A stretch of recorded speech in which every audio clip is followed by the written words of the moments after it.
Divorce is rarely clean, and unfortunately, it's not always honest. Many husbands will say whatever it takes to protect themselves, even if it leaves you vulnerable. Today, we're going to uncover 5 of the most common divorce lies men tell and how you can spot them before it's too late. These aren't harmless little fibs. Believing even one of these lies could cost you your financial security, your time with your children, and your peace of mind for years to come. So let's get into the first one. Lie number 1. I'll be fair. You don't need a lawyer. This might sound reassuring at first. You want to believe he'll be reasonable, and after years of marriage, you may feel you can trust his word. But here's the truth: the spouse who says you don't need a lawyer almost always has something to gain from you being unrepresented. Think about it. Divorce is a legal process. The settlement you sign will determine who gets what, who pays what, and even who sees the kids when. Without a lawyer, you're at the mercy of documents he or his lawyer drafts. For example, imagine he suggests splitting property equally, but the property list leaves out one of his retirement accounts. You wouldn't even know what you lost. This happens all the time. If you hear this line, don't fall for it. Having your own lawyer isn't about starting a war, it's about protecting your future. Lie number 2. I don't have any money or assets you don't already know about. This is one of the most damaging lies. Husbands often downplay their finances, making it sound like there's nothing left to fight over. But hidden assets are shockingly common in divorce. Sometimes it's a separate bank account he's been funding quietly. Other times it's crypto, investments in a friend's business, or even overpaying taxes so he can get a refund later. Here's a real scenario. A woman once believed her husband when he said their only major asset was the family home. She didn't realize he had been moving money into a retirement account for years.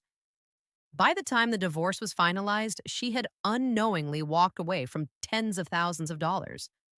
So if your husband ever says, "You already know everything I have," take that as a red flag.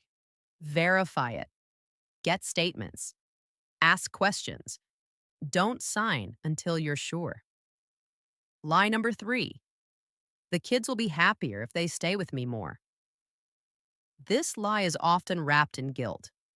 He'll say things like, they need stability, or you work too much, so I should have them more. Of course, in some cases, shared or even primary custody with the father might be appropriate.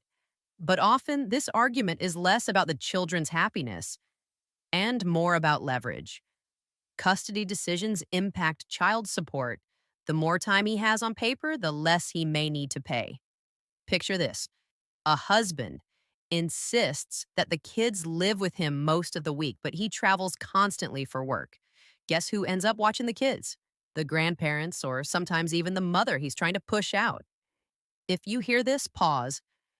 Ask yourself, is this really about the kids' best interests or about financial control?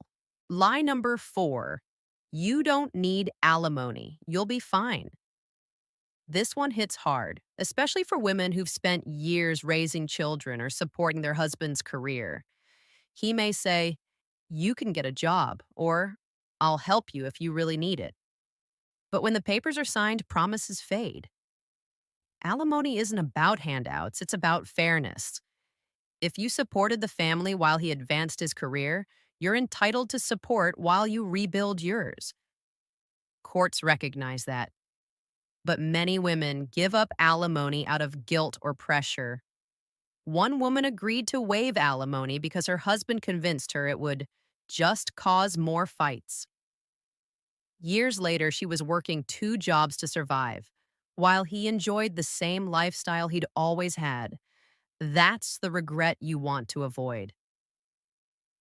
Lie number 5. Let's keep it simple. No need to involve the courts on the surface. This might sound peaceful. We don't need a judge. We can handle this ourselves.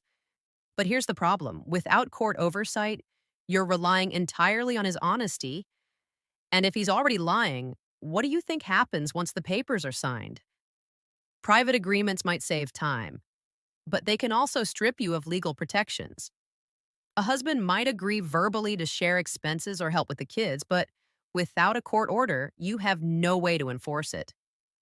For example, a woman I read about agreed to a simple private settlement.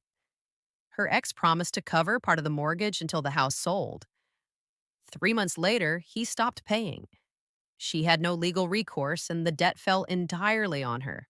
So when you hear, let's keep it simple, remember, simple often means unsafe. Protect yourself with proper legal backing. Conclusion. These 5 lies may sound convincing in the moment, but they're designed to protect him, not you. The truth is, divorce isn't just an ending, it's the foundation for the rest of your life. Believing these lies could leave you with less money, less security, and less time with your children. But spotting them early gives you power. It lets you step into the process with clear eyes and stronger defenses. So don't let smooth words or false promises steer your future. Listen carefully, verify everything, and never be afraid to push back when something doesn't feel right. Because once the papers are signed, there are no do overs. Protect yourself, protect your future, and most importantly, don't decide until you know the truth. If you found this helpful, subscribe for more divorce advice and protection tips. Every week, I cover the traps, lies, and mistakes that could cost you your future so you'll know what to avoid before you decide.